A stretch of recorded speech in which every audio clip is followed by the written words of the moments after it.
The morning I miscarried, my husband's mother told me, "It's a sign. You weren't meant to be a mother." My husband nodded slowly. Maybe we pushed it. I packed my things that same night. But when I sent a letter 3 months later, the miscarriage happened early in the morning, before the sun came up. I woke up with a jolt. My lower back was cramping and I felt off. I'd been spotting for a couple of days, but the nurse on the phone said it was normal sometimes. "If it gets worse, call us," she said. I didn't have time to call anyone. I rushed to the bathroom, and by the time I sat down, I was already bleeding heavily. It wasn't just spotting anymore. I remember gripping the counter, feeling lightheaded, and whispering, "No, no, no." We had just told our families the week before. Everyone seemed happy about it, at least on the surface. Marcus's mom, Sharon, gave me that fake tight smile when we shared the news. Later, I heard her whispering in the kitchen to Marcus, something about how these things happen when people rush into parenthood. We'd been married for 4 years. We didn't rush anything. That morning, I texted Marcus. I couldn't talk. I just wrote, "It's happening." 10 minutes passed. Then 15. He finally walked in the door, not out of breath, not looking scared or even upset. He had stopped for coffee on the way. He handed me one. I just stared at him. And behind him was Sharon. She made herself comfortable like it was her house. She even asked if she could change the channel while I sat curled up on the couch with a heating pad on my stomach, barely able to keep my eyes open. When I told them I lost the baby, her face didn't change. Not one bit. She looked at me, stone cold, and said, "Maybe it's a sign. Some women just aren't meant to be mothers." I don't even know how to explain what that felt like. Something just broke in me right then. But what hurt worse was Marcus. He didn't flinch. He didn't defend me. He just stared at the floor and said, "Maybe we pushed it." That was the moment. That was when I knew I wasn't safe in that house anymore. I didn't yell. I didn't cry. I waited. I let them both fall asleep in the living room watching TV like nothing happened. I packed a suitcase, grabbed my purse, and called an Uber. I didn't leave a note. I just left my ring on the counter, right next to the empty coffee cup he brought me like that was supposed to mean something. I stayed with my sister for a while. She didn't ask questions the first night. She just made tea and sat next to me while I stared out the window. Marcus didn't call. Not the next day, not that week. The only message I got from him was 3 weeks later. "Hope you're okay. Let me know if you want to talk." That was it. After losing a baby. After walking out of his life. Like it was just a break we were taking. 3 months later, I sent him a letter.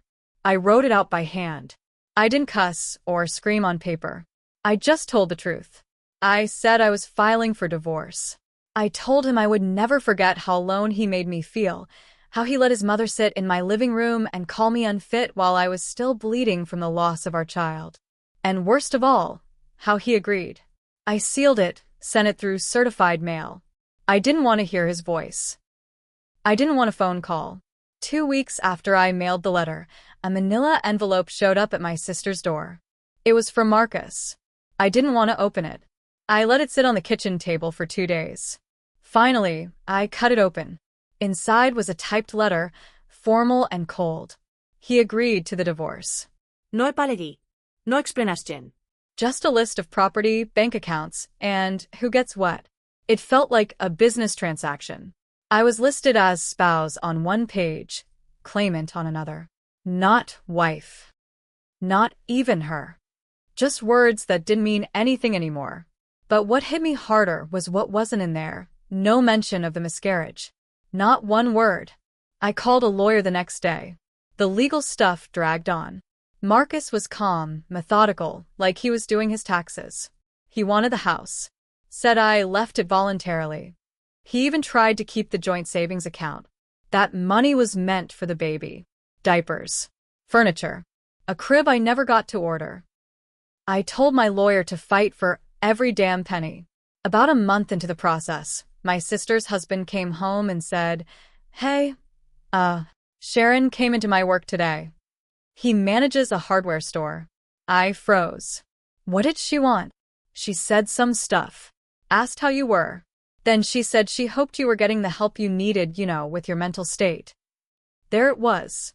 That was her angle. I should have seen it coming.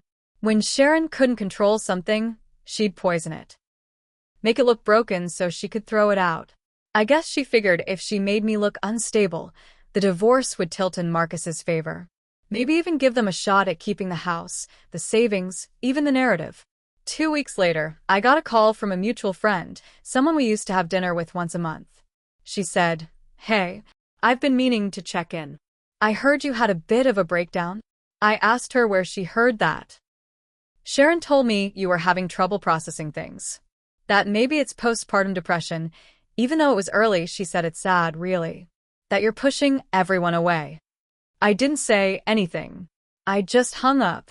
I realized then this wasn't just a divorce. It was a character assassination. Marcus never once stopped her.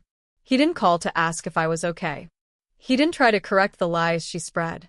He just stood back and let her dirty the air around me. I started documenting everything.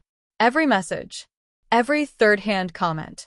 Every time someone looked at me with that tilted head pity, like I was a walking tragedy that brought it all on myself. Because I wasn't going to let them walk away clean. I didn't know how yet, but I knew revenge would come. Not just for me. For the baby I lost. For the woman I used to be before they turned my grief into a smear campaign. About 6 months into the divorce process, I got a letter in the mail from a firm I didn't recognize. It wasn't legal, it was real estate. Apparently, Marcus had already started the process of putting the house on the market. Not after the divorce. During. Without my signature. Without my consent. I brought it to my lawyer. He raised his eyebrows, then said, "He's either arrogant or stupid. Either way, it's illegal to sell marital property during proceedings without joint consent." I signed the forms to file an injunction. But I also did something else. I asked my lawyer to dig deeper into Marcus's financial activity over the last 6 months. What came back floored me. Right after I left, Marcus drained half of our joint savings account, about $14,000. And then, 2 months later, $6,000 more. We hadn't touched that account in over a year. We opened it for baby expenses and agreed never to dip into it unless it was for the pregnancy. But here was the kicker. The money went to Sharon. Direct transfer. Labeled loan repayment. I knew for a fact we didn't owe her anything. I confronted Marcus through my lawyer. He called it a misunderstanding. Said it was reimbursement for all the help she'd given us. I started making copies of everything. I wanted it all documented. Not just for court, but because I finally understood that they weren't just cruel. They were calculated. Then came the worst twist. One of Marcus's coworkers, Rachel, reached out to me privately. She wasn't a friend. We'd met maybe twice at work parties. But she said something that made me sit down on the floor as I read it. "I don't know if this is my place, but I figured you should know. Marcus said you had the miscarriage because you were drinking behind his back. He told people he tried to get you help, but you refused. That's why you left. He said he covered for you." I felt like I couldn't breathe. The same man who held my hand during our first ultrasound, who kissed my belly before we fell asleep every night. He was telling people I killed my own baby. I didn't just want revenge anymore. I needed it. Because this wasn't just betrayal. This was character murder. I stopped thinking like a broken woman and started thinking like someone with a plan. First, I hired a forensic accountant. It cost me most of what I had left, but it was worth it. She found exactly what I needed. Sharon wasn't just pocketing money. Marcus had rerouted 3 more payments to her private account through his business. And it wasn't for help, it was to pay down a credit card Sharon had been using in my name. I had no idea it even existed. Back when we got married, Marcus convinced me to give Sharon access to my social security number, just for emergencies. He said she needed it to help with some travel stuff for a family trip. I never saw a bill. Never thought twice about it.